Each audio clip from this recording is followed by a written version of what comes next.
Como disse o físico Carlo Rovelli, não são as coisas que podem entrar em relação, mas as relações que produzem a nossa noção de coisa.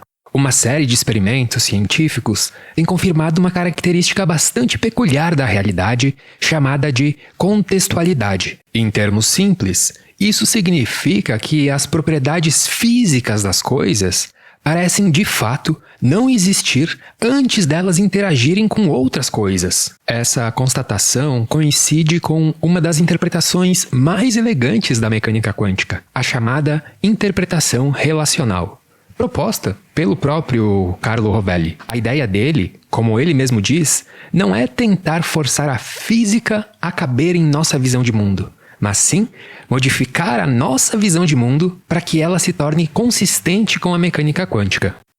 No episódio de hoje, com base na teoria relacional, nós vamos tentar responder a algumas questões inquietantes. Questões que qualquer pessoa que já parou para pensar sobre o mundo já deve ter se deparado com elas. Como, por exemplo, o que é propriamente uma coisa física? Ou o que podemos considerar como coisas individuais e o que não? Por que a realidade muda ao invés de ser estática? E o que a faz mudar? Ou, se preferir, o que empurra a temporalidade para frente? Qual é a matéria-prima do universo? Do que o mundo é feito, afinal? Então, se essas questões te interessam, bom, então você está no lugar certo. Capítulo 1. Os problemas do universo relacional. A relatividade é uma implicação já bem conhecida e confirmada pelas teorias do Einstein. Por exemplo, embora seja bastante contraintuitivo, hoje nós sabemos que não existe um agora universal, um agora absoluto que seja válido para todos os lugares do universo. Em um sentido similar, a interpretação relacional do Carlo Rovelli nos diz que o mundo físico não é absoluto. Assim como a velocidade de um objeto é sempre relativa a um observador, o Rovelli propõe que todas as propriedades físicas são relacionais. Isso no sentido de que a realidade de um sistema só existiria em relação a outro sistema que o observa. Mas entenda aqui observação mais propriamente como interação. Portanto, a realidade de um sistema físico só existiria em relação a outro sistema físico que interage com ele. A implicação mais grave disso seria a de que não existe um mundo único e compartilhado por todos. Cada observador, ao interagir com o universo, traria à existência o seu próprio mundo físico, relativo a ele. E não tem nada de místico nisso. Parece ser apenas e justamente o que acontece. Quando você percebe o mundo, são os seus processos cerebrais que fornecem a sua imagem mental de mundo. Simples assim. No entanto, essa hipótese, apesar de ser consistente com a física atual, gera alguns probleminhas, como você deve imaginar. 5, de maneira mais específica. 5 problemas. Vejamos eles. O primeiro é o seguinte. Se a realidade é relativa a cada observador, por que parece que vivemos todos juntos no mesmo lugar, no mesmo mundo compartilhado? Segundo, se as propriedades físicas só surgem nas interações entre os sistemas físicos, isso implicaria que o mundo não é feito fundamentalmente de coisas físicas. Tá, mas então do quê? Terceiro, se tudo está em relação a tudo, como então evitar uma regressão ao infinito? Quarto, se o mundo não é feito essencialmente de coisas físicas, mas, por outro lado, as coisas físicas continuam a existir, o que são propriamente então as coisas físicas? E quinto e último, se as propriedades das coisas só surgem quando um sistema físico interage com outro, o que propriamente constitui um sistema físico? Onde ele começa? Onde ele termina? O que constitui as suas bordas? Antes de tudo, a gente vai dar uma olhadinha mais de perto em cada uma dessas questões, para que depois nós possamos tentar oferecer hipóteses de solução. Eu gostaria que você tentasse imaginar cada um desses problemas como se fosse uma peça do nosso quebra-cabeça do universo relacional do Carlo Rovelli, a fim de que, no final do vídeo, a gente consiga visualizar a imagem de mundo que essa interpretação nos proporciona. Comecemos então pelo primeiro quebra-cabeça, o problema do mundo externo compartilhado. Pois se o mundo é relativo à interação de cada observador, por que nós temos uma sensação tão forte de que compartilhamos exatamente o mesmo mundo? Por exemplo, se você e eu olhamos para a mesma árvore, ambos vemos uma árvore que julgamos ser a mesma. E aí então, se você pedir para mim, eu posso inclusive confirmar que estou vendo aquela árvore com os mesmos detalhes que você vê. Mas como isso seria possível se, de acordo com a interpretação relacional, não há uma única árvore absoluta lá fora? A resposta é a seguinte: segundo essa interpretação, o que você deve entender é que a minha confirmação de que eu vejo a mesma árvore que você é apenas mais uma percepção dentro do seu mundo privado. Porém, isso parece nos trancar numa espécie de solipsismo, sabe? Aquela ideia de que só a sua mente individual seria real e que as outras pessoas e suas respectivas mentes seriam apenas ilusões da sua própria mente. Embora o solipsismo seja irrefutável experimentalmente, afinal, ninguém nunca consegue olhar o mundo de fora da sua própria experiência mental para verificar se as outras pessoas realmente existem ou não. Como disse o filósofo Bertrand Russell, o solipsismo é uma teoria psicologicamente impossível de se aceitar. Afinal, o solipsismo implica numa espécie de esquizofrenia em escala cósmica, onde o sujeito, o único sujeito que existiria, é ao mesmo tempo o criador e o prisioneiro da sua própria alucinação. Entretanto, uma vez que essa hipótese é intratável, ela costuma ser deixada de lado. Quer dizer, o solipsismo é um tipo de hipótese que não adiciona nada em nosso conhecimento, já que não há como prová-lo e nem como descartá-lo. Portanto, passemos ao problema seguinte. Mas não esquece, agora a gente só está dando uma olhadinha mais de perto nessas questões para que mais adiante a gente possa tentar oferecer hipóteses de solução.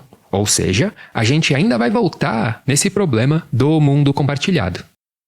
A segunda peça de quebra-cabeça a ser solucionada é: bom, mas se o universo não é feito de matéria, se ele não é feito de coisas físicas, do que ele é feito então? Afinal, a teoria propõe que ele é feito de informação. Isso significa que quando dois sistemas físicos se relacionam, nas bordas entre esses sistemas se cria uma interação. E é dessa interação que surgiria as propriedades físicas que nós chamamos de informação. Ou seja, é aquilo que a gente consegue conhecer do mundo. É aqui que reside a icônica fala do Carlo Rovelli, de que não são as coisas que podem entrar em relação, mas as relações que dão origem à nossa noção de coisa. Em outras palavras, seria só quando esse algo fundamental, a matéria-prima do universo, que nós ainda não sabemos o que é, interage com outro sistema igual, é que dessa interação surgiriam as propriedades físicas. Mas o problema aqui é justamente isso,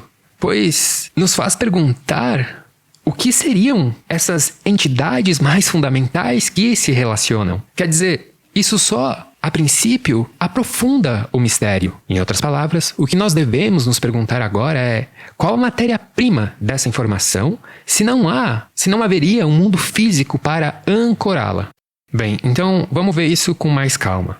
Como você já entendeu, a teoria relacional depende fortemente do conceito de informação. A informação seria o resultado das interações. E isso traz uma implicação muito interessante.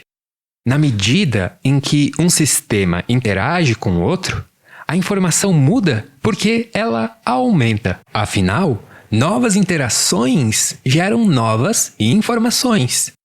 E essa seria uma boa hipótese de por que as medições da mecânica quântica alteram o estado daquilo observado. Pois na medida em que se faz uma observação, essa interação acrescenta informação naquilo observado. Ou seja, a informação muda porque ela aumenta. Olha que bacana! Olha que explicação simples, elegante e que ao mesmo tempo dá conta do recado. O mundo físico mudaria porque a informação que os sistemas físicos têm uns sobre os outros aumenta.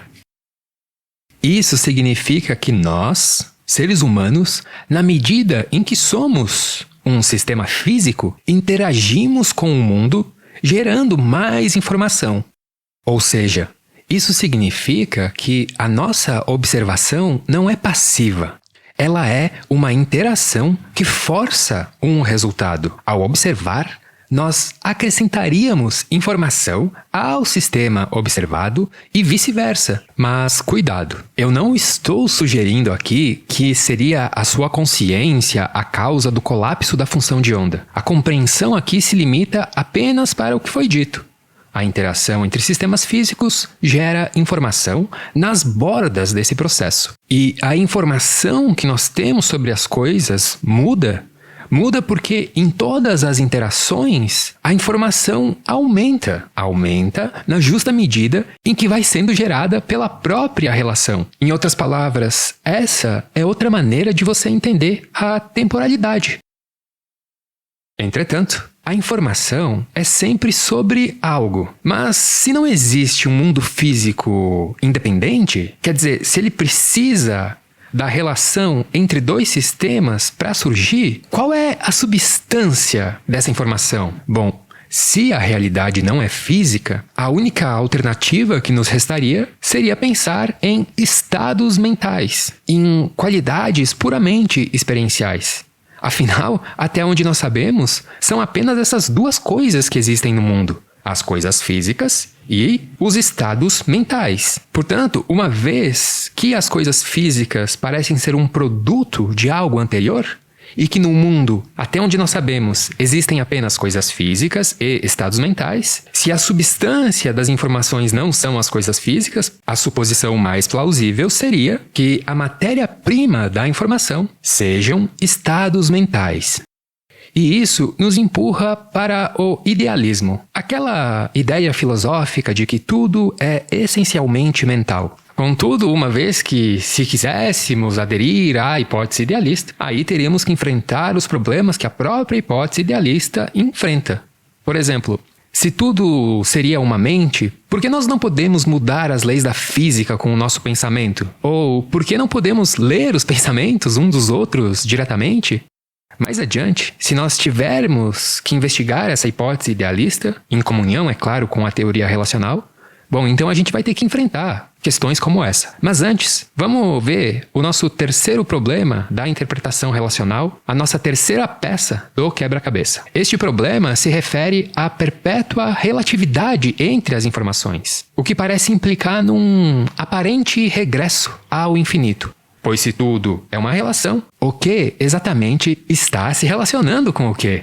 Veja, se nós usarmos aqui aquela ideia de que, em analogia, tudo é relacional como a velocidade, isso traz uma dificuldade, porque a velocidade de uma partícula, digamos, da partícula A em relação a uma partícula B, só faz sentido porque assumimos que as partículas A e B são entidades absolutas que existem por si mesmas. Mas se tudo no mundo físico, incluindo as próprias partículas, for apenas relacional, a questão é o que está se relacionando com o que no fim das contas, em última análise. Pois se não tivermos uma base, teríamos então relações de relações, em um regresso infinito, o que parece não fazer muito sentido. Portanto, para que essas relações existam, deve haver algo próximo a um absoluto em algum lugar na natureza.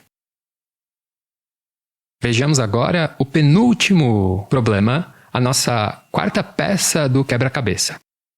Mesmo que a gente admita que as coisas físicas são secundárias, o fato é que elas continuam existindo. Bom, mas se elas continuam existindo, mas não têm um fundamento em si mesma, já que são relacionais, o que a palavra físico realmente significa? É que, veja o seguinte, historicamente, quando se falou e quando ainda se fala hoje em dia em mundo físico, a gente normalmente quer dizer o mundo fora de nós, o mundo da matéria, e que tal mundo existiria de maneira independente. Bom, mas a interpretação relacional retira exatamente essas qualidades, de tal maneira que, diante dessa interpretação, nós teríamos que perguntar: o que a expressão mundo físico significa? Investiguemos essa questão. O nosso conhecimento do mundo sempre começa com as percepções sensoriais. O que nós chamamos de matéria é, a princípio, não mais que um modelo que criamos para explicar os padrões percebidos em nossa percepção. Ou seja, o chamado mundo físico, a princípio, é não mais que o conteúdo das nossas percepções.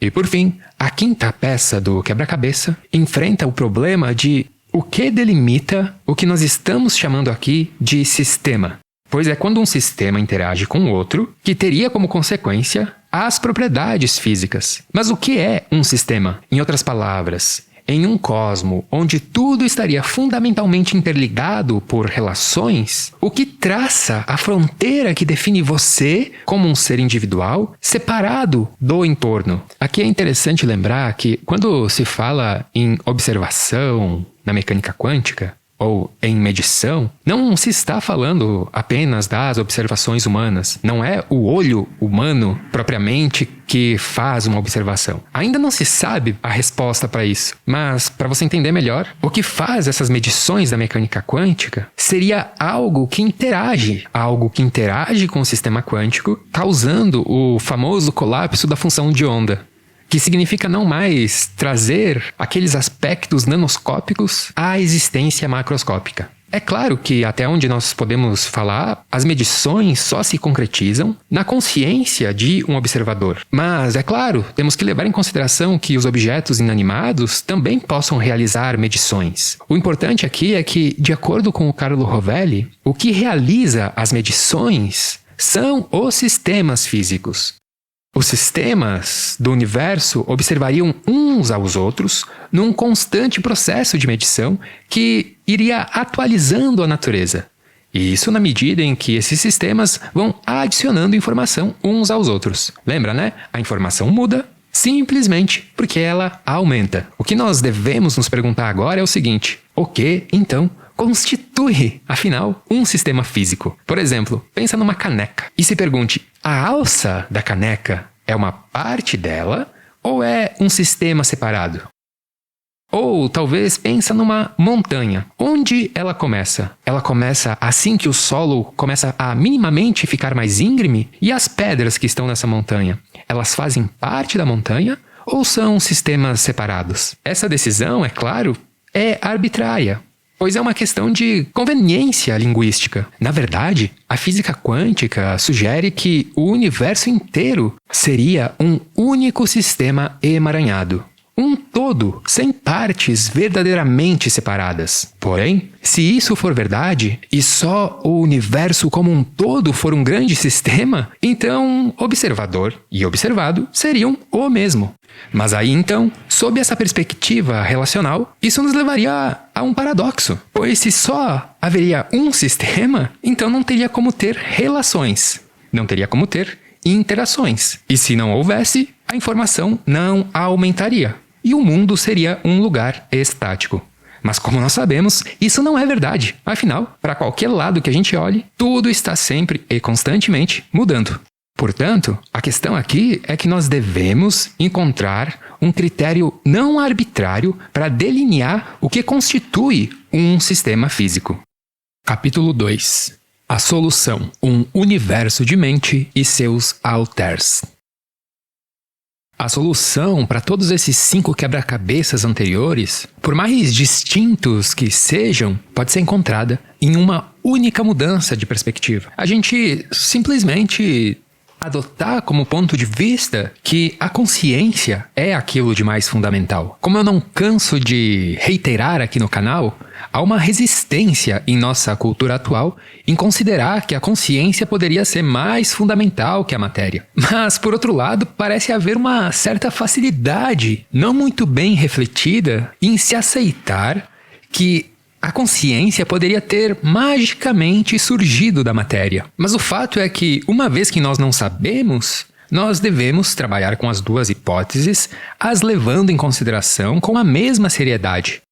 Aqui no canal, eu puxo a corda mais para o lado de que a consciência seria mais fundamental por razões fundamentadas que já explorei a fundo em outros vídeos. É porque, de maneira geral, como consequência dessas razões, a hipótese da consciência como mais fundamental do que a matéria é mais plausível. Eu vou deixar aqui na descrição o link desses vídeos caso você tenha interesse. Nesses vídeos, eu explico por que faz mais sentido entender que a consciência é anterior à matéria.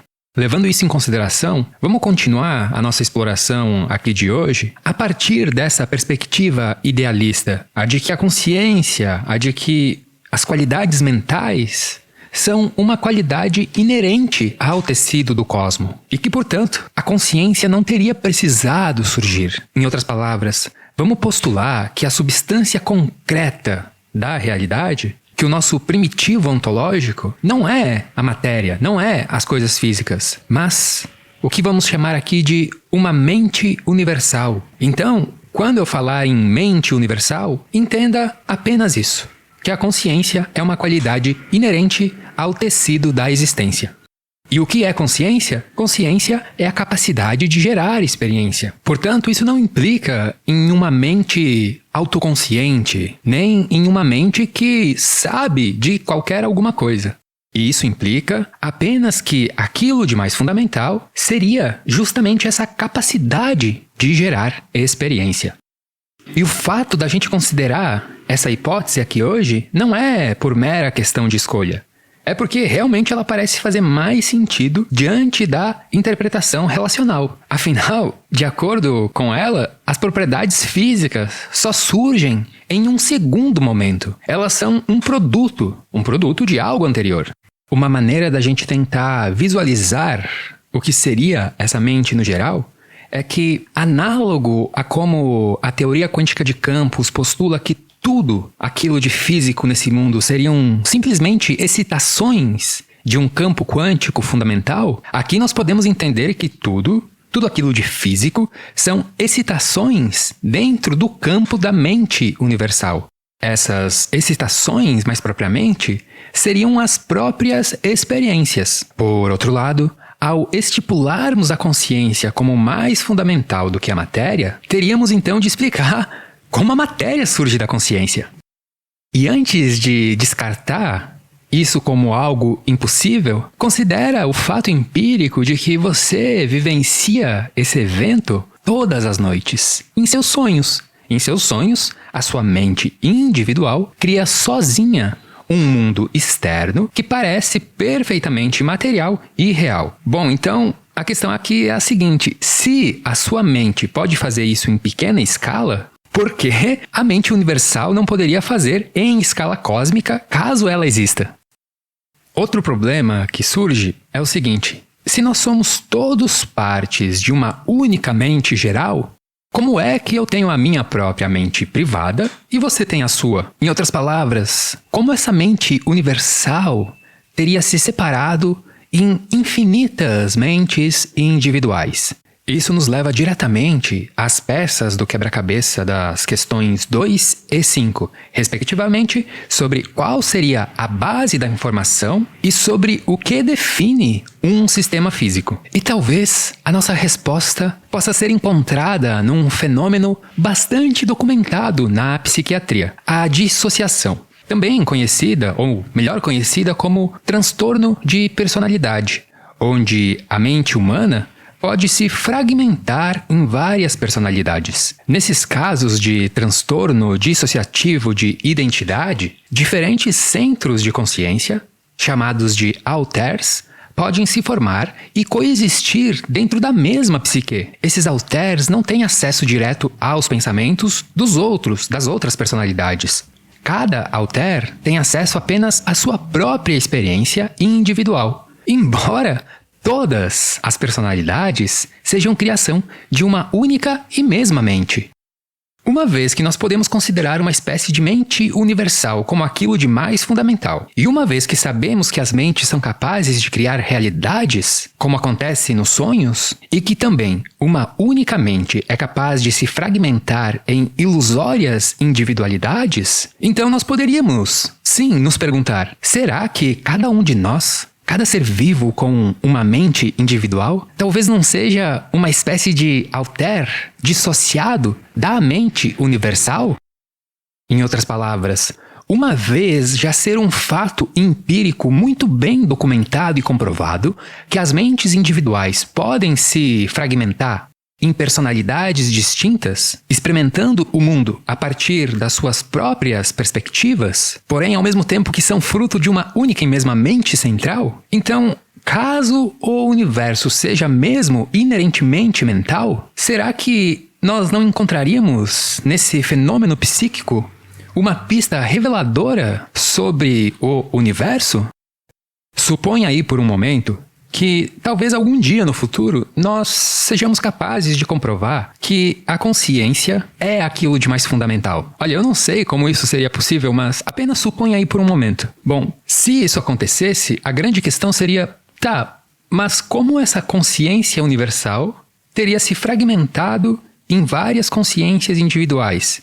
Nesse momento, talvez nós começássemos a olhar para esse fenômeno da dissociação com muita seriedade, pois seria uma evidência empírica de como esse processo de fragmentação poderia acontecer. Mas mesmo hoje, sem a gente saber se a consciência é ou não anterior à matéria, a gente pode sim se perguntar, já que tem 50% de chances pelo menos, se não seria a nossa experiência individual um eco em escala cósmica desse mesmo ato criativo de fragmentação.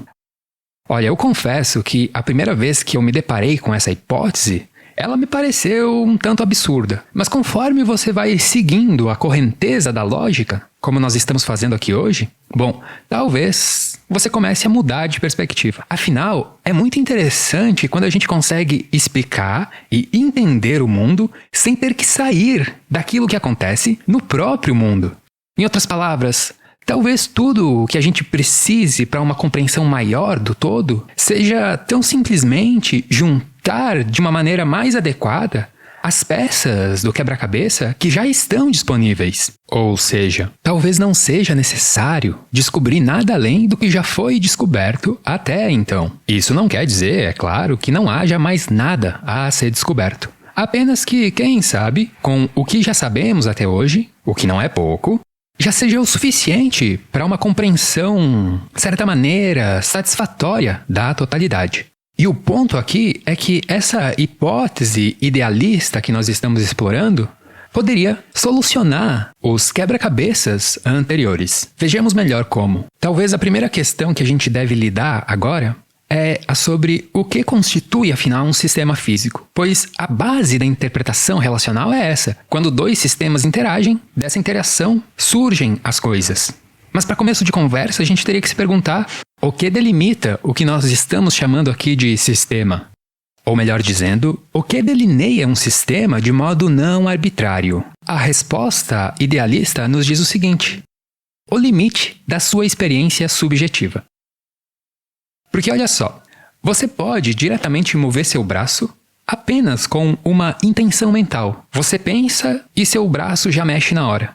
Mas você não consegue mover diretamente um objeto separado do seu corpo, separado da sua experiência subjetiva. De tal maneira, diferentemente da arbitrariedade em se assumir que a alça de uma caneca seria ou separada ou conexa à caneca, você não pode dizer que uma parte do seu corpo não é uma parte de você. São os limites do seu corpo biológico, portanto, o que estabelece o limite do que nós podemos considerar um sistema físico capaz de realizar observações. Mas não apenas o seu corpo, e sim o de todos os seres vivos. E sabe por quê? Porque todos os seres vivos têm algo em comum. Eles têm uma membrana em torno deles que os separa do mundo externo de uma maneira irrefutável, na medida em que essa membrana os faz ser algo diferente do todo. Todos os seres biológicos são sistemas isolados do mundo externo na medida em que têm pele, ou a membrana orgânica mais externa a um ser vivo. Pois essa membrana os separa da entropia externa, fazendo com que a vida seja uma atividade contra-entrópica. Ou seja, a pele é o único tipo de limite não arbitrário na natureza. E assim, a gente poderia considerar que os únicos sistemas verdadeiros seriam os seres vivos, os quais seriam os alters, as personalidades da mente universal. Já os entes inorgânicos,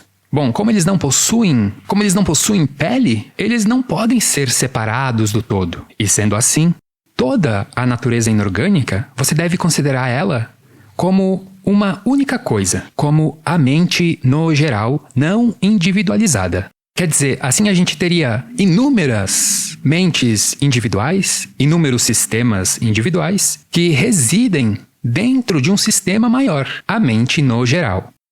Para explicar um pouquinho melhor sobre a pele, é como se a nossa pele, ao nos isolar do mundo externo, fosse a responsável por criar a nossa experiência individualizada, nessa justa medida em que a pele cria um limite que separa a mente no geral da mente individual.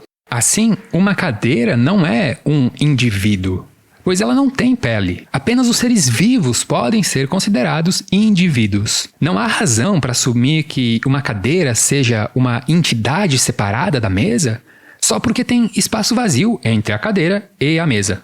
Como você sabe, de acordo com a teoria quântica de campos, existe uma continuidade energética entre todas as coisas, sendo que o único elemento que interromperia essa continuidade, no sentido de clivar o mundo em dois tipos de entidades, vivas e não vivas, em um mundo interno e um mundo externo, em sujeito e objeto, é a pele. Nós sempre percebemos por meio da pele. É ela a fronteira entre nós e o resto do universo. Não sei se você sabe, mas a pele é o cérebro virado do avesso. Isso mesmo, a pele é o cérebro virado do avesso. Como assim? Eu vou explicar. A pele é o mais sensível e potente dos nossos órgãos, pois é o mais antigo. Na evolução dos sentidos, foi ela o primeiro órgão sensorial a surgir. O que a gente vai entender disso é que a pele, ou melhor dizendo, o tato, é a origem da percepção. Veja por quê. No primeiro estágio de desenvolvimento do embrião humano, há 3 camadas de tecidos, 3 envoltórios, um dentro, um no meio e outro fora, na camada mais externa. Como os próprios nomes sugerem, o endoderma é a camada mais interna, o mesoderma é a camada do meio e o ectoderma, por fim, é o tecido fronteira entre nós e o mundo externo. Enquanto o endoderma e o mesoderma se transformam em órgãos internos, músculos e ossos, o ectoderma, que não esqueça, é a camada mais externa, forma justamente o cérebro, o sistema nervoso e a pele. Portanto, pele e cérebro, ambos originários de um único e mesmo tecido embrionário, balizam, não por nada, o limite entre nós e o resto do mundo. Contudo, melhor do que entender que o cérebro seria a configuração interna da pele, é entender que a pele é a configuração externa do cérebro. Nesse sentido, é muito interessante porque você poderia entender qual seria a função do cérebro sob a perspectiva idealista. Aqui, o cérebro não cria a realidade, mas apenas a filtra numa experiência individual. Afinal, é justamente isso que a pele parece fazer. Ela nos isola do resto do mundo. Você deve lembrar aqui que todos os órgãos sensoriais são constituídos por algum tipo de pele, inclusive a retina. A retina é constituída por um tipo de pele. E todos esses órgãos sensoriais que possuímos funcionam análogo a um tipo de filtro. Enfim, essa hipótese também resolve aquela questão mencionada anteriormente de que, já que o universo seria mental, então por que não podemos controlar as leis físicas do mundo? A resposta é que a gente, sendo alteres individualizados, nós estamos desconectados dos processos mentais mais amplos, da mente no geral, do inorgânico. Nós estamos desconectados das leis da natureza inanimada. A partir disso, nós também podemos entender por que não temos acesso às mentes individuais alheias, embora o universo possa continuar sendo entendido como completamente mental. Capítulo 3. O mundo físico está na sua pele. A pergunta central desse capítulo é a seguinte: como o mundo físico é criado? E a resposta pode ser a seguinte: se você é um alter, um conjunto de experiências internas, imerso em uma mente no geral, que seria o recipiente maior das experiências externas, a interação que produz o que você chama de realidade tende a acontecer na fronteira entre os dois. Em outras palavras, o que nós chamamos de mundo físico não estaria propriamente fora de nós, mas seria a superfície que surge quando a mente universal interage com a mente individual. O mundo físico seria a fronteira onde ambas se tocam. Lembra da icônica frase do Rovelli, de que não são as coisas que podem entrar em relação, mas as relações que produzem a nossa noção de coisa? Bom, essas relações aconteceriam sempre na fronteira entre nós e o mundo, vulgo na nossa pele. Você deve pensar na pele como uma camada que separa o seu estado mental interno do estado mental externo da mente no geral, sem perder de vista que a pele é, ao mesmo tempo, a fronteira e a fonte da percepção. Considerando isso, nós podemos voltar a perguntar: o que são as coisas físicas? Resposta: físico seria aquilo que surge nesta membrana de interação entre o mundo interno e o mundo externo. Físico é a informação que surge na pele, a percepção. Sob esta hipótese, o mundo físico seria literalmente a interface entre a sua mente individual e a mente universal. Capítulo 4. Revisando os 5 quebra-cabeças. Agora, com esse modelo de halteres mentais interagindo através da pele, a gente pode revisitar as 5 peças do nosso quebra-cabeça. Primeiro, o problema do mundo compartilhado. Nós não compartilhamos o mesmo mundo físico. Afinal, a sua pele é só sua, mas estamos imersos todos no mesmo ambiente mental, num mesmo ambiente subjacente, o da mente no geral. Portanto, nós somos como espécies de ilhas nesse mesmo oceano. E como todos interagimos com o mesmo oceano, nossos mundos acabam sendo notavelmente consistentes entre si. E é daí que vem a semelhança. A segunda peça era sobre qual seria a base da informação. Como a gente viu, a matéria-prima da informação seria a própria mente universal, onde informação seria a medida dos estados de experiência discerníveis dentro dessa mente. Toda vez que é feita uma observação, a informação muda, ela se atualiza porque ela aumenta. A informação aumenta porque os sistemas físicos adicionam informação ao sistema geral da mente universal e vice-versa. Terceiro, se tudo se relaciona com tudo, como então resolver o problema de uma regressão infinita? Como nós vimos, existem sim o que nós poderíamos considerar de absolutos na natureza. Os sistemas físicos são os seres vivos, mas eles não são propriamente físicos. Os absolutos são os estados mentais. O seu estado interno e o estado interno da mente no geral. Seriam eles a base da realidade, pois são eles que, em última análise, se relacionam tendo como produto as informações que são o que nós chamamos de propriedades físicas. Ou melhor dizendo, o mundo físico, a sua percepção, seria a relação entre esses dois absolutos mentais. E de tal maneira, o regresso ao infinito é evitado. Quarto, qual é, então, o significado de mundo físico? Bom, este tem um significado preciso. Mundo físico é aquilo que surge na sua pele, na sua interface com a mente no geral. É como um painel de controle de videogame. Você não vê diretamente os circuitos internos do console, mas interage com o jogo através da tela e do controle. A tela da TV é como se fosse a sua percepção, a fronteira onde você experimenta aquilo que chamamos de mundo físico. Mas o jogo está acontecendo lá dentro, embora o que você acessa seja apenas a interface. Quinto e último problema, nossa última peça do quebra-cabeça, era quanto o que é um sistema físico. E como nós vimos, os únicos sistemas não arbitrários são os halteres. Você, eu e todos os outros seres vivos, além do sistema maior da mente no geral. Ambos, halteres e mente no geral, delineados pelos limites das suas próprias experiências subjetivas. Qualquer outra coisa, como por exemplo um aparelho de medição, ou uma montanha, ou uma cadeira, é apenas um padrão de manifestação na aparência externa da mente em geral, tal como um rosto que você vê em uma nuvem. Ou seja, é apenas um reflexo da nossa percepção, não algo isolado em si mesmo. Enfim, seria, portanto, os seres vivos que atualizam a natureza em direção ao futuro de acordo com essa hipótese. E isso coincide com outra alegação do físico Carlo Rovelli, que ficou muito famosa, aquela de que o tempo não existe. Ou melhor dizendo, que o tempo existiria apenas enquanto percepção. Então, outra maneira de você entender tudo o que foi dito hoje é entender que nós exploramos outra forma de entender o que é a atemporalidade. Considerações finais. Muito obrigado por ter se dedicado em estudar essa hipótese comigo hoje. Ajuda bastante se você puder curtir, comentar, se inscrever e compartilhar.